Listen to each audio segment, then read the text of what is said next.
The world has been suffering from the wrath of COVID-19. Businesses are closed. Millions are jobless. Lives were lost. All of us starved.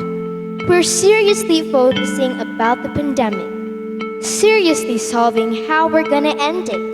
And yet, we forget that the world has been crying even before. Cities are washed by floods. Houses were covered by mud. As if the world were gonna burn from the sun's heat. That's how worst the Earth's problem, and it will continue to destroy us like how we destroyed it. Lininsat English Sharing Bisaya proudly introduce to you the Community Plant Tree.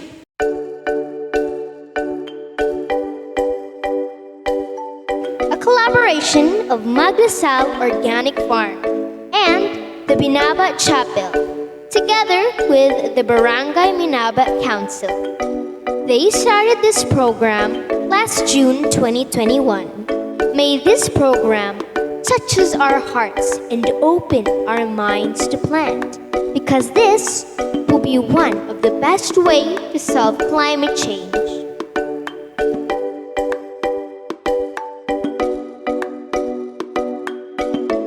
So guys, I'm going to introduce you to the founder of Community Plant Tree Program. And she is Ma'am Marites Magdasal. Say hi! Hi, good afternoon. How did you come up with the program, Community Plant Tree? Community Plant Tree is collaborative effort of our farm, Maglasal Organic Farm o ang ato ang Minaba Chapel. Why is it called Community Plant Tree? Pagsugod magud sa atong pandemic, nga katong na mga community pantry. So kita nagpalahi ta in relation sa ato ang program sa ato ang simbahan, which is the 500 years of Christianity, nga usa sa mga program ang kaning ato ang pagtananom. Kaya na naman may mga siling-sili in support sa ato ang program sa kaning atong tree planting program. Nakakam up ta dinhi sa Minaba o ingon ani community plant tree program. Do you have a limit in giving seedlings? No, wala.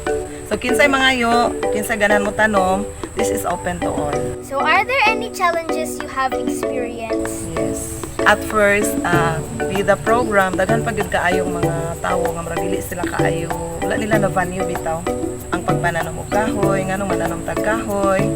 So pinaka-importante gud na siya tungod sa atong kinaiyahan karon nga kainit na gyud kaayo kay wala na kay mga kahoy. So usa sa mga program siguro nganong gihimo ni sa atong simbahan karon aron nga ma-encourage ang tanang mga katawhan nga mananom gyud tag kahoy para sa atong kinaiyahan. In the first place, ang amo ang gi-promote karon is the fruit trees. So ang fruit trees makakaon pa ta, makatabang pa sa atong kinaiyahan, landong pa, makatag na tong shade, oxygen, pati oxygen nato. Kaya pwede na yung inita ron. During sa launching, naami nakatanom mi ato, dili gyud noon kaayo daghan, mga almost 100. But as of the moment, gikan ato, naamag yung mga ang mga silingan, naapoy mga yung nga kauban na pa sa DepEd. So niabot nami karon mga more or less mga 800. It's more than 100% na. So 100 man atong target. wala po gani kayo nakabalo, no? Wala pa. So kini i-continue na gyud sa sige nga program. Oo, as long tinud-on gyud nila pag-atiman ang tanom. Mao gyud ako alagaan ang tanom dayon. Ang amo lang din nga kung naas pud sila yung mga recycled ng mga plastics, pwede ra pud namong pangayon para bagingan na pud para paturukan og mga tanom. Pag na po yung mga seedlings tong uban, pwede po siya ka Pwede sila ka-share ka nang wala mi dire kay aron papanghatag po nato sa uban. Isn't it great to take care of the earth? Isn't it wonderful to nurture the nature? Isn't it amazing to love the world? Isn't it a great job to let the humanity hear our voices? Hey buddy, let us help them who solves climate change.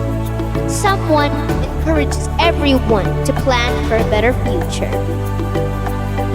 With the world today, somehow it gives us a feeling of relief to witness someone who takes care of Mother Earth. That's all for now with Lininsat English Sharing Bisaya. In and out. Bye!